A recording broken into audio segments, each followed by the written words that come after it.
Bismillahirrahmanirrahim. Assalamualaikum warahmatullahi wabarakatuh. Alhamdulillahirabbil alamin. Wassalatu wassalamu ala rasulillahi karim wa ala alihi thayyibin at-tahirin wa sahbihi ajmain. Amma ba'd. Kaum muslimin dan muslimat yang dimuliakan Allah Subhanahu wa taala. Saya ingin menjawab request seorang penonton video saya dari Jogja yang minta untuk mengulas tentang sahabat-sahabat gemilang di masa Rasulullah SAW. Pada kesempatan ini saya ingin bercerita tentang seorang sahabat yang luar biasa yang bernama Abu Talhah. Siapa Abu Talhah itu? Nama lengkapnya sebenarnya adalah Abu Talhah Al-Ansari.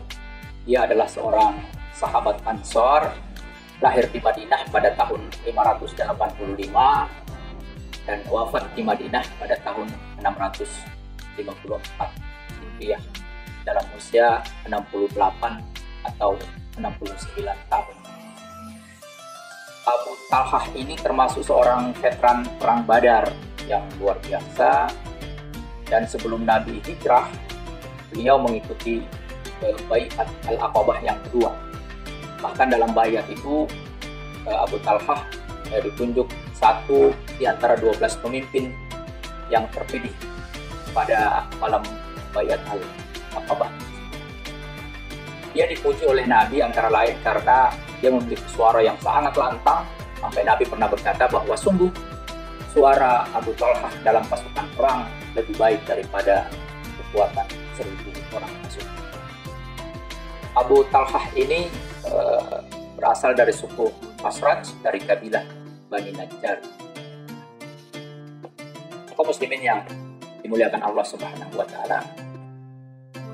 Ada dua keistimewaan Abu Talhah yang ingin saya sampaikan dalam video ini. Yang pertama adalah Abu Talhah itu pernah menjadi asbab turunnya sebuah ayat Al-Quran yang kita bisa baca sekarang di dalam Al-Quran surah Al-Asr ayat yang ke-9.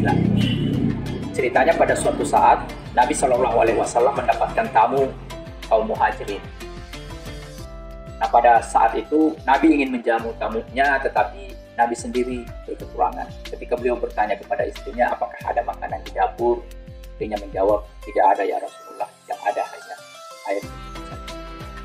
Lalu Talhah ditanya oleh Rasulullah SAW, maukah engkau menjamu tamuku? Dan kemudian Abu Talhah langsung menyanggupi.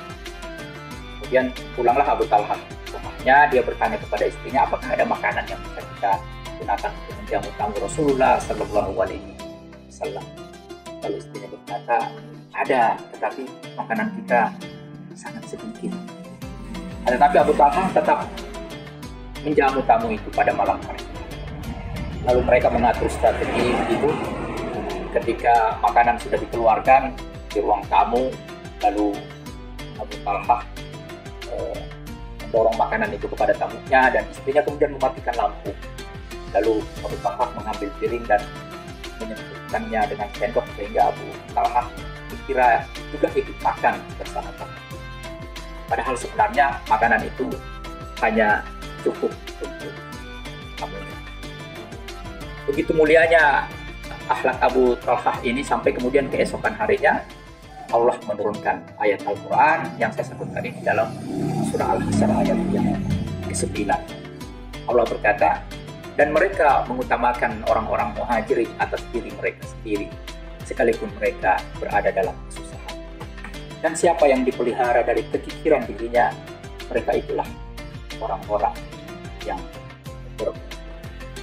bersudurihim hajatan mimma utu wa yusiruna ala anfusihim yukasuha nafsihi faulaika humul muflihun.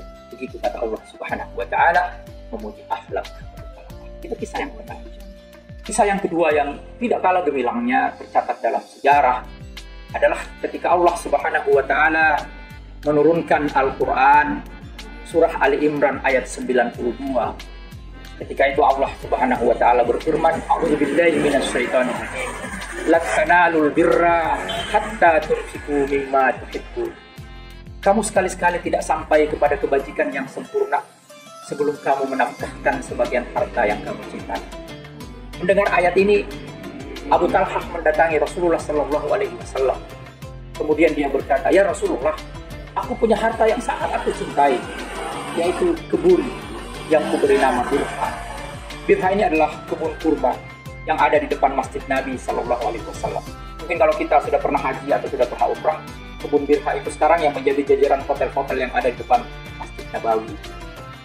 Nabi juga suka masuk di masjid itu di kala panas matahari sedang terik-teriknya, memetik buah kurmanya dan kemudian meminum air yang segar dari sumur yang ada di dalamnya."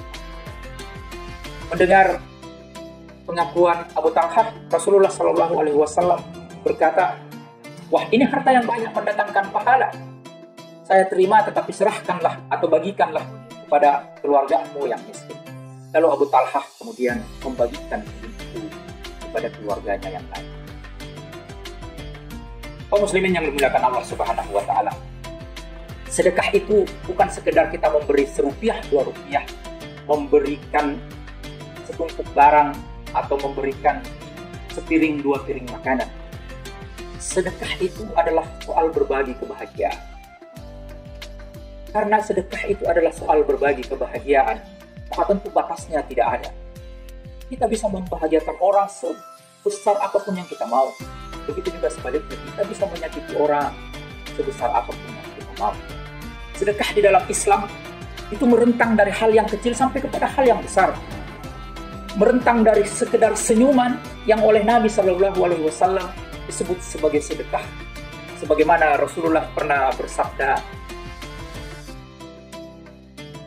bahwa senyummu di depan saudaramu itu adalah sedekah.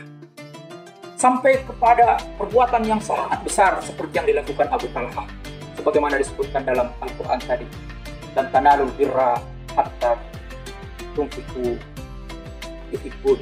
Kamu belum berbuat kebajikan sebelum kamu menyerahkan harta yang paling kamu cintai. Saya pernah membaca tulisan M.H. Ainun Najib. Dia berkata bahwa